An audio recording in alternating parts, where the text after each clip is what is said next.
Hello and welcome to the Girls Fuel podcast. My name is Haley. I'm a registered dietitian and nutrition coach here to help you along your health and fitness journey by providing evidence and experience-based knowledge, and as always, a full transparency. Today, we have another very gut health centered podcast for you. Jess and I are going to dive into IBD. What is IBD?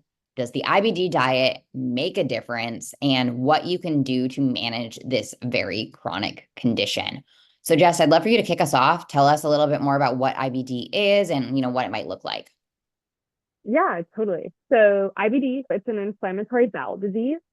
So usually people are very familiar with the two chronic conditions characterized by inflammation of the gastrointestinal or GI tract. So the first one is Crohn's disease. So this can affect any part of the GI tract from the mouth to the anus, but most commonly affects the end of the small intestine, so the ileum, and the beginning of the colon. So the inflammation can extend through multiple layers of the bowel walls. And the other one is ulcerative or UC. So this condition specifically affects the colon, so the large intestine and the rectum. So it's typically confined to the innermost lining of the colon. So you imagine this inflammation extending through your GI tract, how much, pain and discomfort this could be causing. Haley, would you add anything to those two definitions, Crohn's or ulcerative colitis at all? No, I think that those are great explanations. We'll obviously dive deeper. I think a big thing with IBD is it can go undiagnosed for a while, just because I think a lot of the symptoms, especially can be linked to like what people would consider IBS. And I think another question would be that I have for you, what would the big difference be between IBS and IBD? Yeah, your IBD is going to be a little bit more intense. So you could have rectal bleeding. It could come with fever. In severe cases, you might have nausea, weight loss, like malnutrition, very severe diarrhea as well. Could definitely is a very common symptom. Really bad abdominal pain and cramping. Like the biggest difference in practice that I've seen is that with IBS, you can kind of still live your life. It's very uncomfortable. But with IBD, when you have a flare up, you really have a flare up, and it could result in like being in bed, taking off work for a couple of days. So that would be the main differences. What would you say, Haley? I agree. And, you've probably heard us talk about this on the podcast before, where IBS is classified as a syndrome. And a lot of times when something is a syndrome, it is short for we don't really know what's causing it. And, as functional health practitioners, we believe that IBS is almost like a Band-Aid diagnosis for often something else that is causing it, like a SIBO or, digestive enzyme issues. So IBS is not considered inflammatory and typically doesn't on its own cause severe damage to the system, where IBD does. Like IBD is literally classified as a disease. And while remission is possible, it can cause prolonged damage and inflammation in the GI tract. And it poses a much greater risk for issues with your colon and even cancer, and symptoms have a more clear diagnostic criteria, where IBS does not really have a diagnostic criteria, but both will, have very similar symptoms that impact our GI tract, that impact our quality of life. They're both considered chronic conditions, but I think we've proven for a lot of people that IBS is not chronic. It does not have to be chronic. And there's thought to be no cure for either. However, we're going to kind of dive into this episode of what you can do for IBD to get closer to that remission. And I think the big thing, like you mentioned, is knowing that like IBD often comes with flare-ups. So when we work with clients with IBD or really any chronic condition that consists of flare-ups, so we think autoimmune, even like diverticulosis, is managing the flare-ups so they happen less often and they're less crippling, because like just mentioned, IBD symptoms can be very crippling. So yeah, talk a little bit more about the symptoms of these. I know you mentioned abdominal pain, possibly bloody diarrhea, but what else would you maybe see with IBD? Yeah, so with the diarrhea, it can cause a lot of malnutrition because you're basically pooping out all of your nutrients. And with that, obviously comes weight loss, a lot of fatigue because, of course, malnutrition and fatigue go hand in hand, a big reduction in appetite. I already mentioned rectal bleeding, and in more severe cases, fever, nausea, being bedridden, things like that, vomiting. Haley, what really came to mind is the difference between IBD and IBS. And with IBD, it's an inflammatory disease, which means that it's inflammation within the body. So you're getting those types of symptoms. So that can be acne, skin rashes, just overall body. You'll notice your body is like puffy or inflamed, like you might be holding on to a little bit more. All these things, that is like a big difference between the two. I know that there's different cases where IBD can be more severe, less severe. So it's going to be on a case by case basis. And I think that this goes right into the diagnosis of it. I don't think we can, there might be things that come up on a GI map that we can help with, but I think in terms of diagnosing, it's colonoscopy and endoscopy. But Haley, what would you say on a GI map might come back as flags for someone who might have IBD?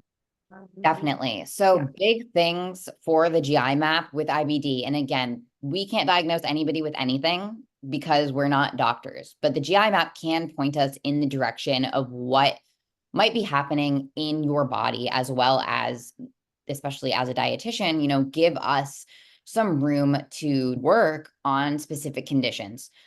IBD, again, there's nothing on the GI map that's going to be like, ding, you have Crohn's. Like, absolutely not. However, looking at the intestinal health panel at the very bottom of the GI map stool test can tell us a lot about how your condition is progressing or not progressing, right? So big things with that are going to be calprotectin. So that's that marker of cellular inflammation in the GI tract. Zonulin is another one, because while yes, these conditions are chronic, there is a lot that we can do from a functional medicine standpoint to support intestinal lining. Because if you think about Crohn's and IBD, and if you're on your computer or on your phone, like Google Crohn's and IBD, and you'll see the pictures of what the intestines look like. Obviously in cartoon form, but like Jess mentioned, there might be lesions in Crohn's closer to small intestine, colon, that are red, inflamed, irritated, and causing pain, where ulcerative colitis, again, more so that's going to be the colon, but it's impacting the lining of your intestines. So we might see that elevated zonulin protein, which again, leaky gut is something that we can work on, we can support. So that's what we'll often do when we get clients that have IBD, in addition to obviously the IBD diet. We can also look for signs of inflammation or even blood loss in serum labs. As far as GI map goes, though, we might see blood in the stool, even if you don't notice your stool is changing colors. And then I feel like with these issues, because they do often go hand in hand with that leaky gut, we might see co-infections like SIBO. And there are certain bacterial overgrowth strains that can produce more toxins in our body. So by doing a GI map with someone that does have IBD, especially if they feel like they have the basics down, they know what they're doing with their diet, stress management, I do find it beneficial to do a GI map stool test, because we've seen that we can drastically improve quality of life by removing some of these other ailments, be that a bacterial overgrowth, be that low enzyme production, be that leaky gut. But as far as testing goes, that's going to be mostly through your doctor for the diagnostic criteria of seeing your GI tract in that state. So that's going to be mostly the colonoscopy and endoscopy. Cool. Okay. Thanks, Billy. That was super clear. Let's talk about the causes. So the causes are unknown, but it can be a combination of genetics, it can be environmental, and immune system can play a role too. So what's happening is, like, the immune system is mistakenly attacking your body's own tissues in the digestive tract, leading to inflammation. What Haley and I were talking about earlier is that, yes, there's a genetic predisposition, but your environment can really trigger that, which is so interesting because things like smoking, your diet, so the standard American diet. yeah. We're like, what is that? So a diet low in fiber, not a ton of veggies, fruit, things like that, and or refined carbohydrates. So if you had a lot of infections as a kid, Antibiotic use, solutions. So depending on, where you live, this could be playing a role. Hygiene practices, stress, vitamin D deficiency, a sedentary lifestyle. And also in terms of infections, we already talked about this, but also leaky gut and gut dysbiosis can also kind of trigger IBD within someone as well.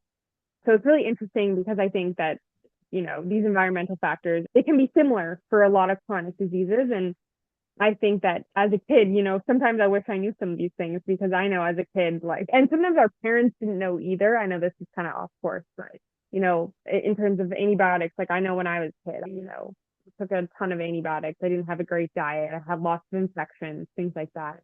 So anything to add to the causes, Haley? Yeah, the other big cause, kind of like we were talking about with the GI map, is going to be just overall poor GI health, specifically that intestinal hyperpermeability or that leaky gut.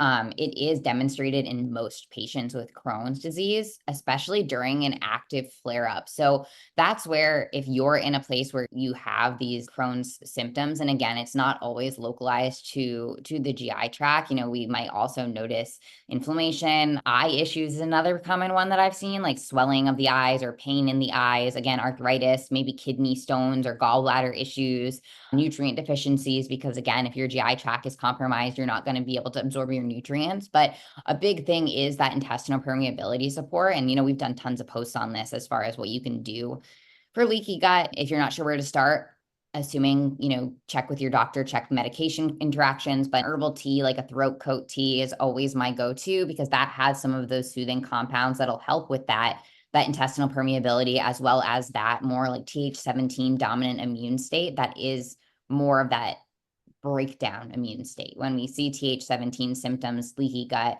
Crohn's disease, ulcerative colitis fall into those because it is breakdown of the body's tissue. It is a stress-driven thing. So that's where, we want to watch out for these triggers of leaky gut syndrome and support our body with things like the tea.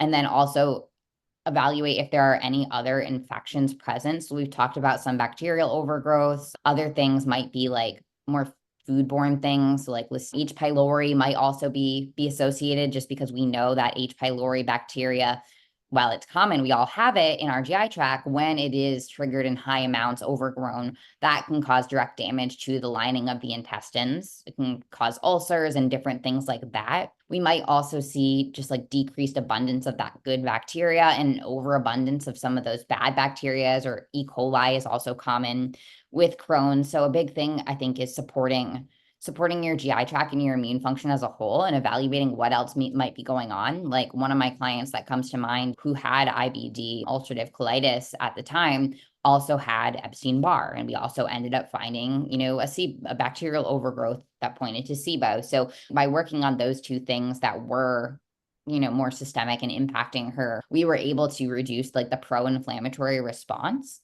But the biggest thing, that we can always do is going to be looking at our lifestyle. And you did a great job of driving this home of just the Western diet is going to make everything worse, especially if we're doing high fat, low quality meats, low fiber. That alone increases our risk of developing Crohn's disease because it slows bowel motility. It makes our digestive tract more susceptible for these infections. And, anecdotally, those infections alone could start the progression of Crohn's, right? We think about how detrimental they can. Then another one that comes to mind is not using anti-inflammatory drugs or NSAIDs, like your aspirin, your ibuprofen, as they can exacerbate GI inflammation and bleeding. So those are very closely linked to flares. I actually had one client, this was recently, where she didn't have a diagnosis for IBD, but she had some stuff going on in her GI map, and she did have a lot of rectal bleeding. That was something that came up a lot. And we noticed that when she did have to take an NSAID for her cycle or whatever it was, she would have blood in her stool when she took them only, or she had to take an antibiotic for something and she had blood in her stool only when she was taking those things. And that's a sign that there is that inflammation and breakdown in the lining. So as much as we might need these over-the-counter NSAIDs, that's where I'll often recommend clients who have chronic pain use something a little bit more natural. I'll use arnica. We've talked about that before as a natural alternative for pain. Don't expect it to have the effects of taking a couple of aspirin. It doesn't, but It will help in addition to doing other things that we can do to soothe that discomfort, like the tea, like the heating pad, like choosing foods that are going to be softer when we chew them, less roughage, easier to digest while we figure out the root and what we can do to decrease the state of inflammation in the body. And I know Yeah. you did a good amount of research on this because you have your own whole slew of colon issues, but what is the IBD diet and can that actually make a difference? It's an aggressive elimination diet. And I think a lot of us are very hesitant to do something like that or even believe that it's going to help. So I'm curious what your experience is with that and, what you've learned. Yeah. First of all, like, so the IBD diet, with all of my research, there's a good amount of studies that show that the IBD diet, if you follow correctly, you can have 100% remission of symptoms, which is so cool and so interesting to me. But it's also interesting that on the flip side, the conventional treatment is taking a medication to reduce inflammation, suppress the immune system, things like that. So that's so interesting that it is actually the treatment. And that can work great until you miss a day.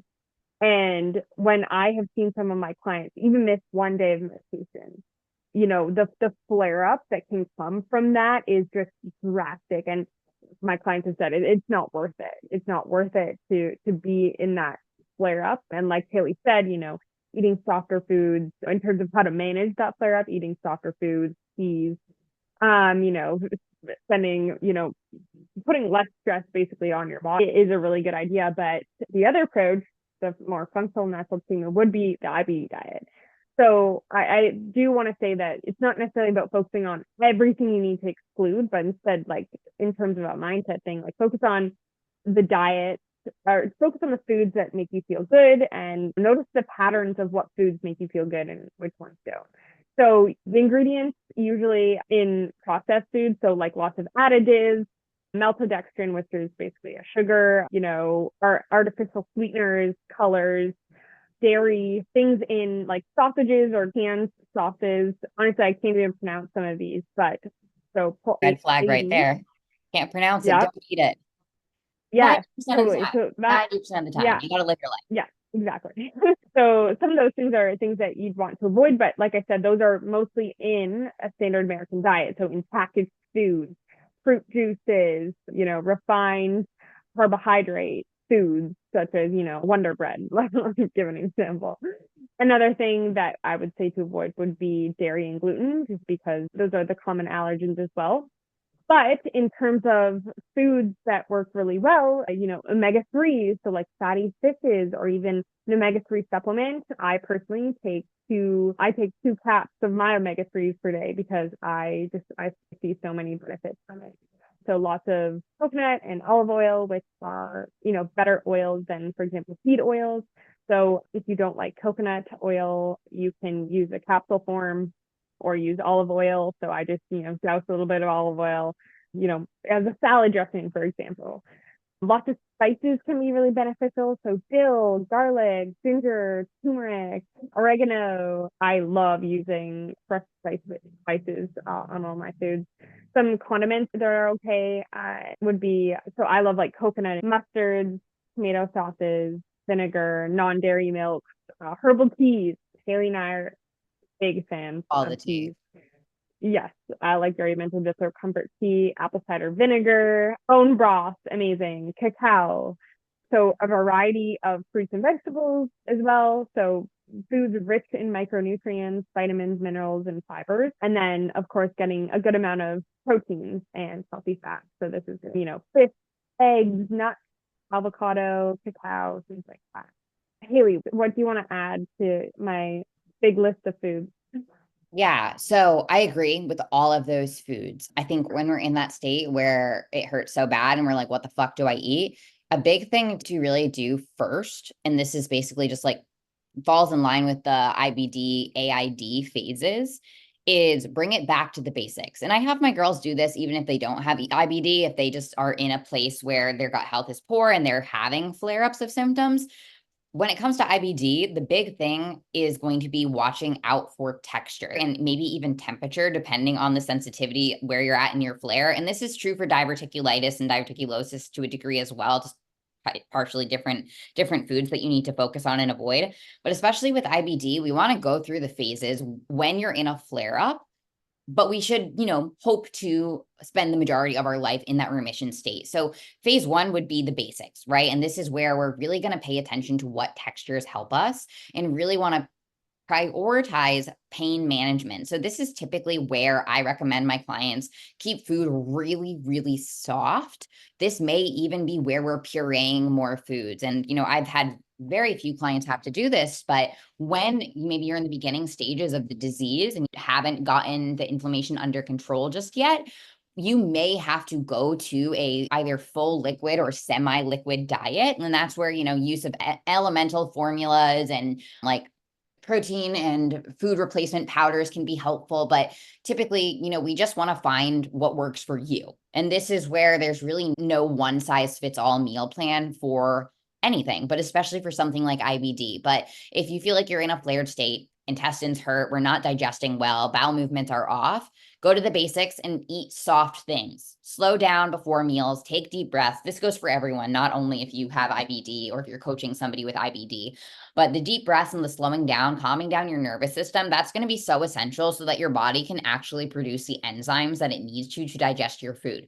From there, soft things, smoothies if you're not having issues with cold, well-cooked oatmeal, well-cooked, soft scrambled eggs, adding in like very well-ground flax and chia seeds into the oatmeal can be really helpful if you can tolerate it, because sometimes seeds, especially diverticulitis, which is kind of a different topic, but seeds are often a no-go just because they can be big particles that are harder to break down and get stuck in that lining and irritate it. But pureed soups, even pureed vegetables. I have one client that will eat baby food sometimes, like no shame in the game if that's what you have to do. Yogurts, miso soups, those are both good sources of probiotics. Obviously, if you're sensitive to gluten or dairy, we might have to modify that to get protein, ground meats, fishes, like Jess mentioned, very easy to digest. Even if your meals don't make sense, even if it doesn't feel optimal, eat.